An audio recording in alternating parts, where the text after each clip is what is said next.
Welcome to the first episode of the Glue Guys season, Woo! season whatever this is. I don't know. I've only been here since 2K24. So says as well. No, actually 2K25. What year? Yeah, Yep. yeah. No, I mean it feels like it's been a decade, but yeah. Yeah. I feel like a vet already. My bones hurt, my thumbs, not like Mel's that are currently broken. Sources say that he broke them himself to not play with Tyler anymore. I But mean that's word on the street. the word on the street. But we'll get to that. So. We're doing this podcast, me and Sosa, just to dive into all this juicy drama. I don't know about you, but Rainer, I think this is like the juiciest the league has been, like even since the last game. Yeah, yeah, and I mean like we wanted to do this podcast for the last season of 25, but it was just like, we are mentally out of it. It was already 2K was already being phased out, you know. Everyone's playing with their boys too, so how much drama will there really be, you know? Like, Yeah, but this made me get off the couch and we're like, we need to do something. It's been the most dramatic, it's almost a soap opera. So we want to break it down and talk to you and bring it to you in a no filter. There's no media trained guys over here. This is just a couple glue guys chat it up. definitely not that. Let's dive right into like standings. So what do you think about the most recent standings? Who's like the biggest surprise like in these rankings? Like who shouldn't be where they're at? What do you think?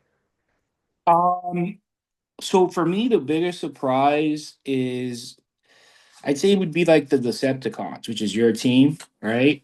Because when you guys got drafted as a whole as a roster, I'm like, this is a pretty solid squad. Obviously, BG gave up a lot of forfeits, and apparently, according to sources, there's another one that hasn't been claimed yet, but we'll get to that later. Um, and I just feel like with the names that's been on that roster, I feel like you guys would have been like top three, top two, at least. Yeah, I think there's definitely like a challenge with personalities when you draft a team. Um, you once you start playing with each other, there can be differences in maybe offense style or even defense style, and I think that's where things lead to go wrong when you're playing together on the court. Yeah. And I think also Mac not being able to play that first round in the playoffs, that would have screwed us over already, being down and having to possibly play the first seed in the whole league. So we got Yeah. Zeus out of it, which is amazing. That guy, he's a killer on the ball, off the ball. And like first game was rough, but we started, we're starting to mix well, I think. Peanut, Yeah. peanut butter and Yeah. jelly. I feel like the trade for Jesus kind of may have changed the dynamic of the chemistry. So like, you're on that team, man. Why don't you tell us like what changed before and after the trade that you guys have started playing differently? Jesus from the get-go, he started sending us a bunch of like defensive scheme videos in our chats. He started being like heavily involved, like as if he was already there for like weeks before, which is amazing and crazy. And I don't know, I think our offense is moving a lot faster, the ball's moving a lot more. Everyone's getting their touches in, even if like they don't take shot attempts, it's not the bot score, but it's definitely the ball's definitely getting to everybody. And I think that's the great thing about their team right now.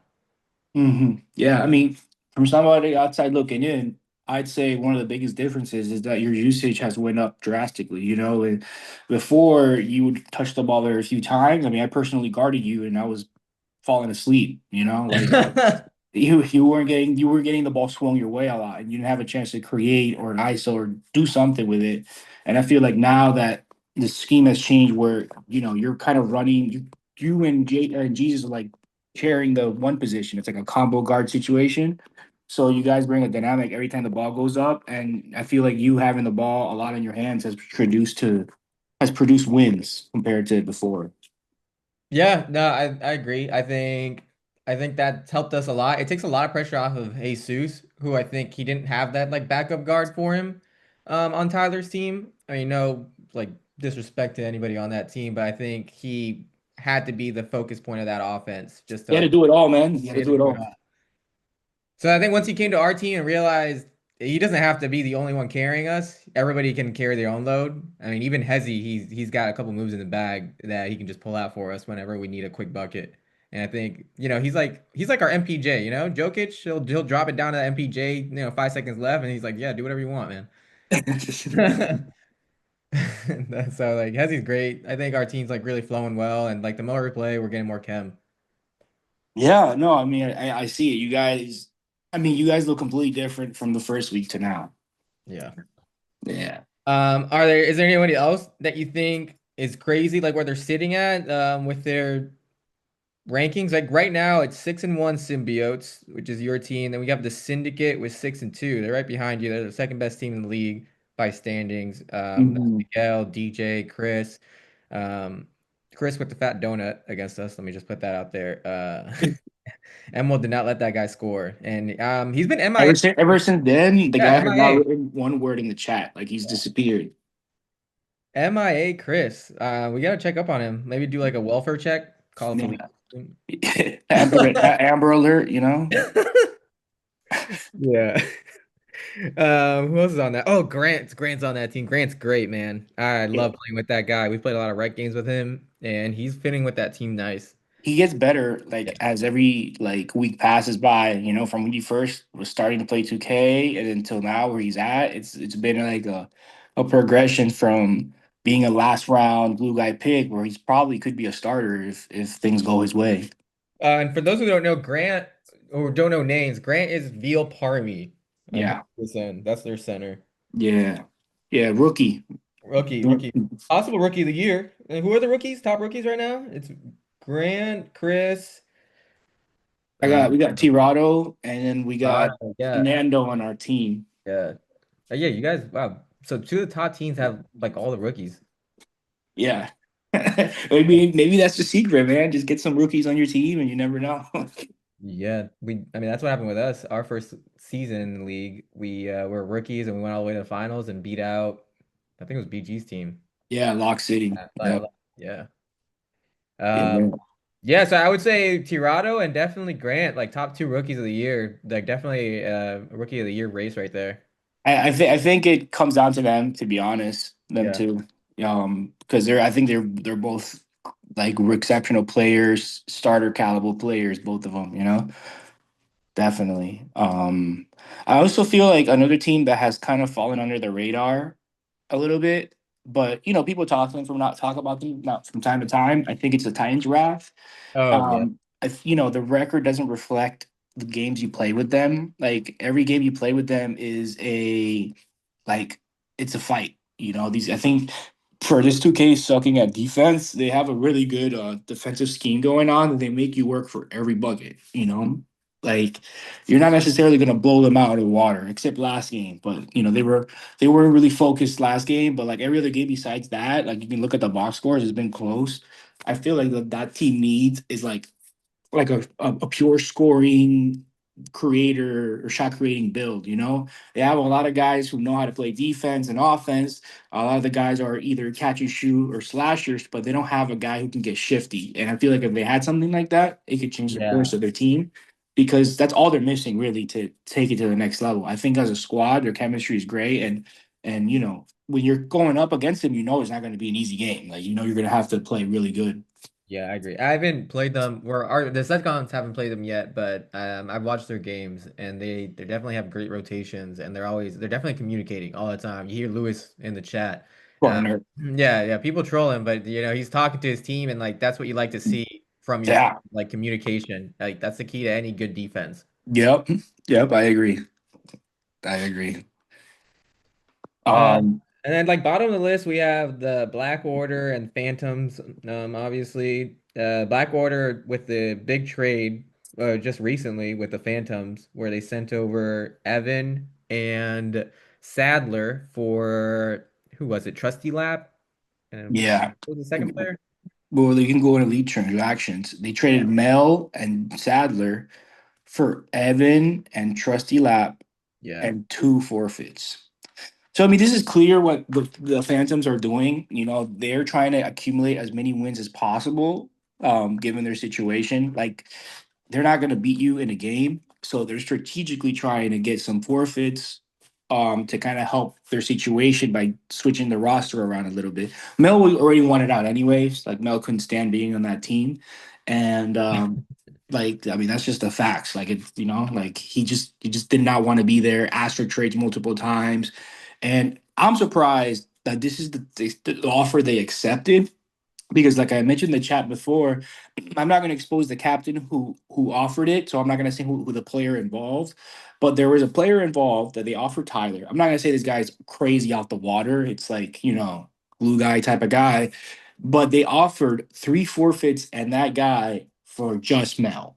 You know, and given the situation, I feel like that's the better trade to get because as this team Yeah, you get the most stands, wins. You get the most wins out of that. yeah, and as this team stands, can we realistically say they can pull out three games that they win together, like in a real game, not like forfeits? Like I don't see that happening. They haven't won any real games. It's been mostly forfeits. So I feel like you just gotta take what you can get.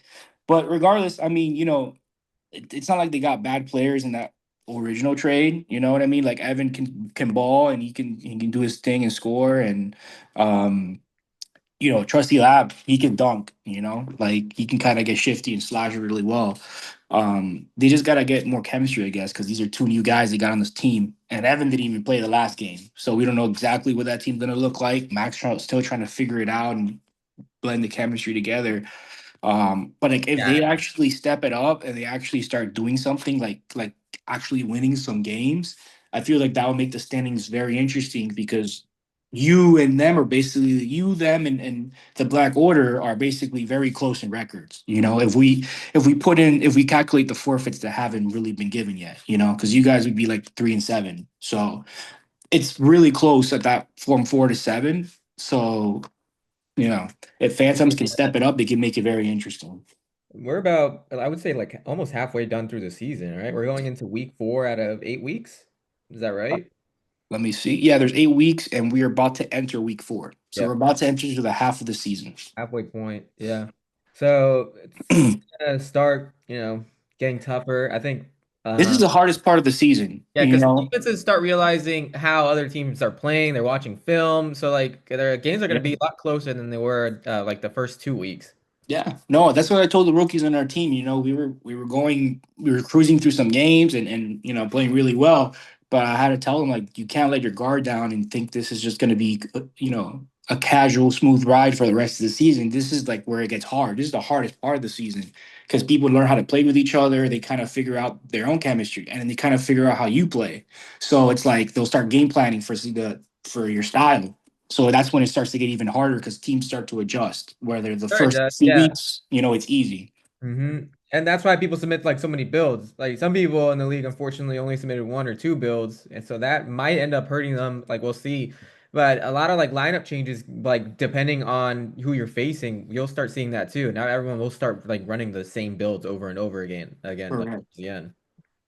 Yeah, yeah, no, that's when you start seeing that. Like Ace said yesterday, if you just practice with your team, but you're running the same lineup over and over and over, you're just playing the game. Like to actually practice, you have to try different defensive schemes, different zones, bring out different builds just to test and run it, see how it goes. Because that's what you can actually see, what may work, what may not work. Because you can't run every team the same lineup. Sometimes you have to adjust and bring out different looks. I mean, Mhm. that's what we did last year when we were playing as the Storm Hoopers. I mean, we brought out so many different lineups.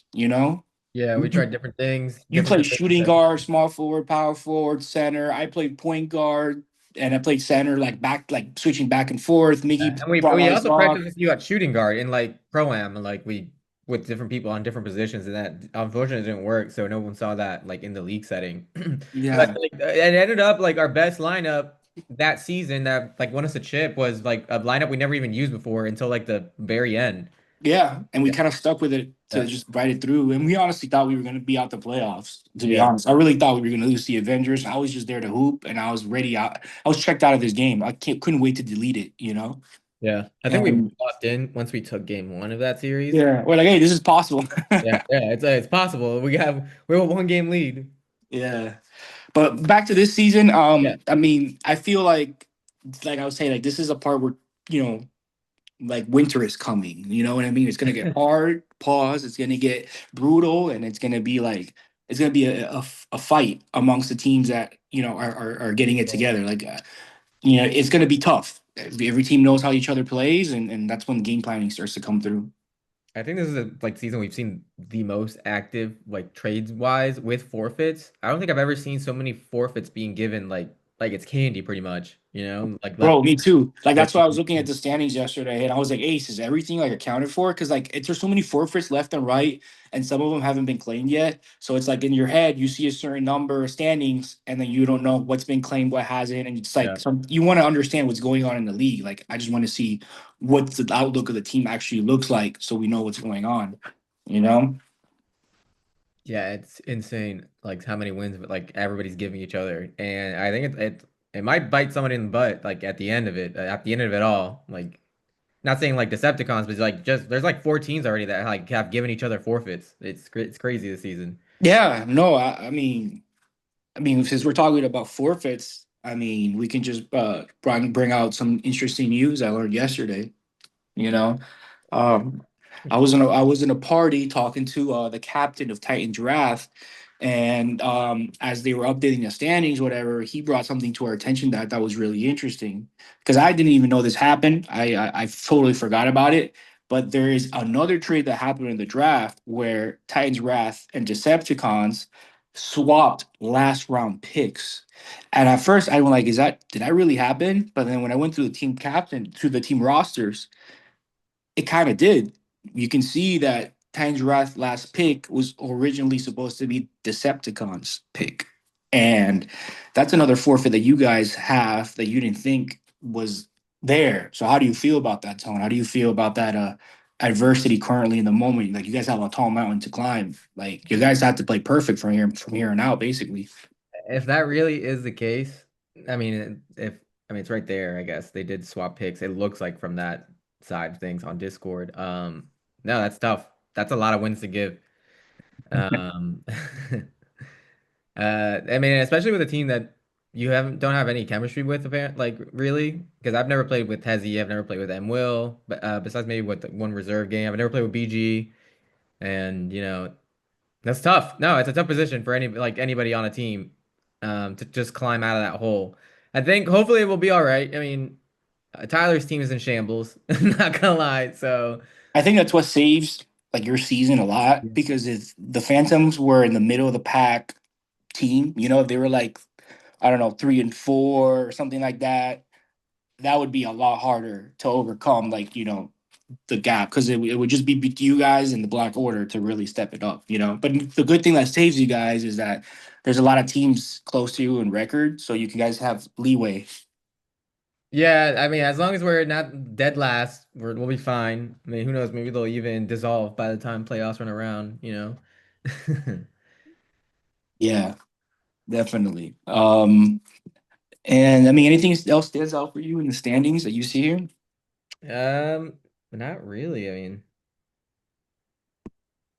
I know, like it's crazy actually. We can talk about the Syndicate a little bit.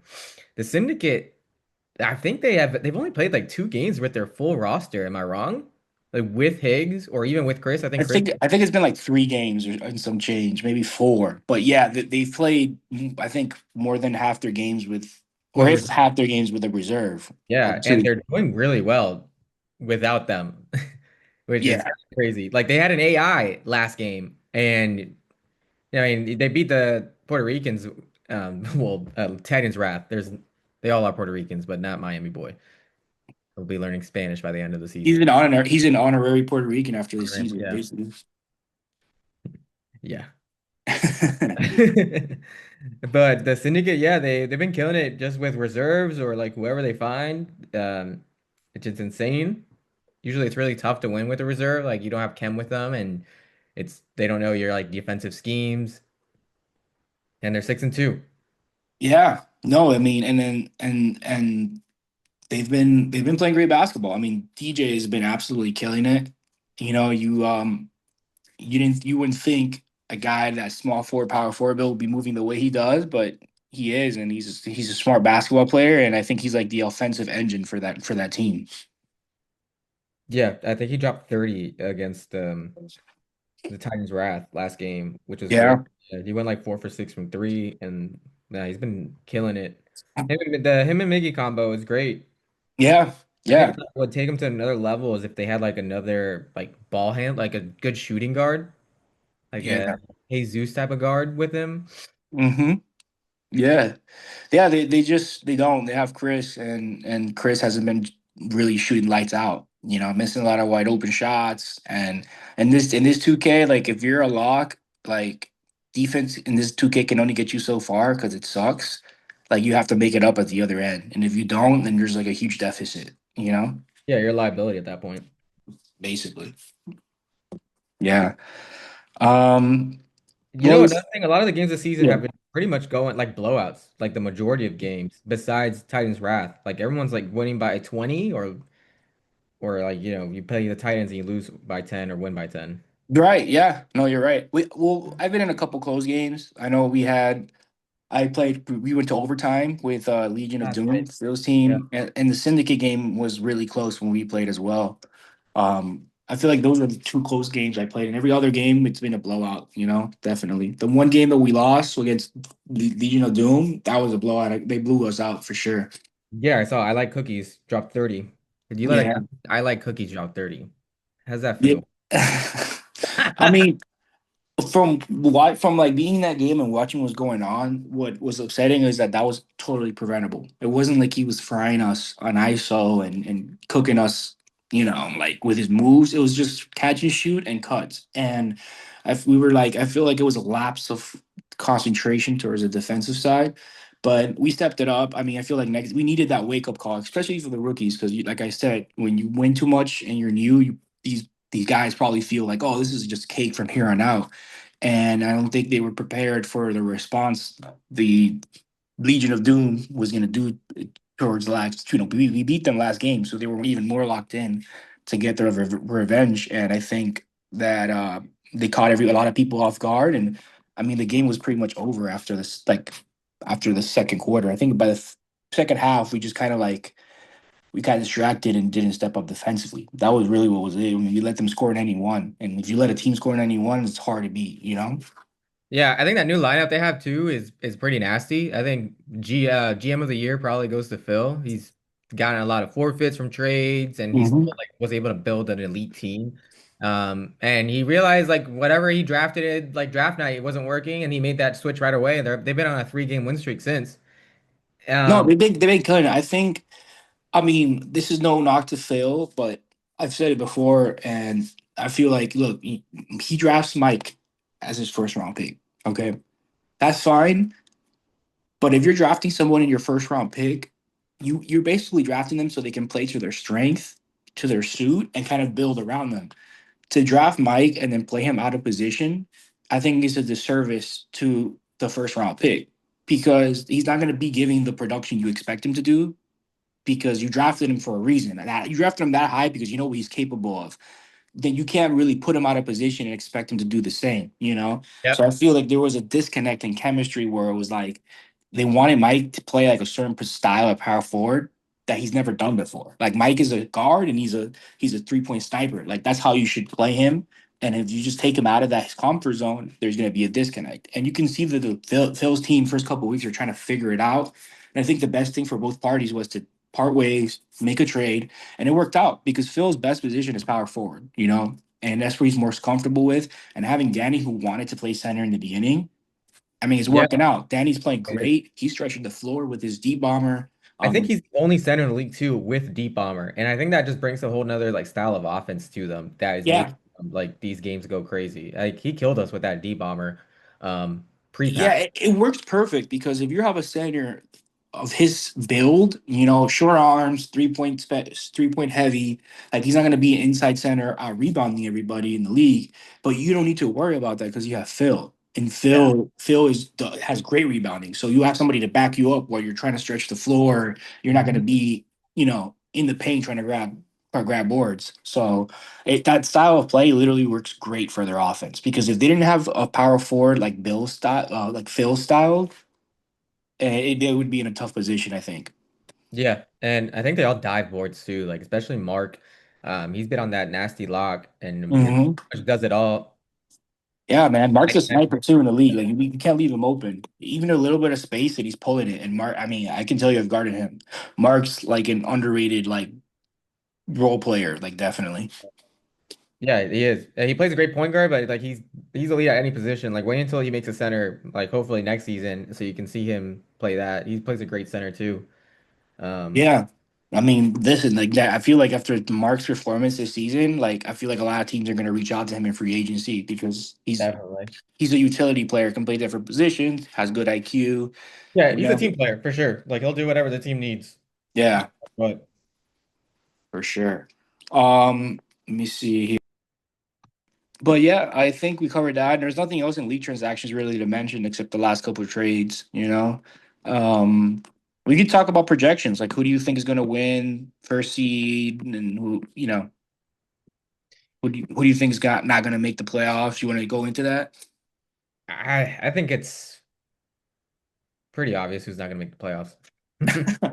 I think it's definitely going to be a close race, but I'm pretty sure Phantoms are not going to make the playoffs. No matter how many forfeits they give, there's just not enough. They You just have got to win a game, bro. They got to win Yeah, 5, 6 games. yeah, they gotta win a game, but the players on their team also have to show up. So That's true too. tough.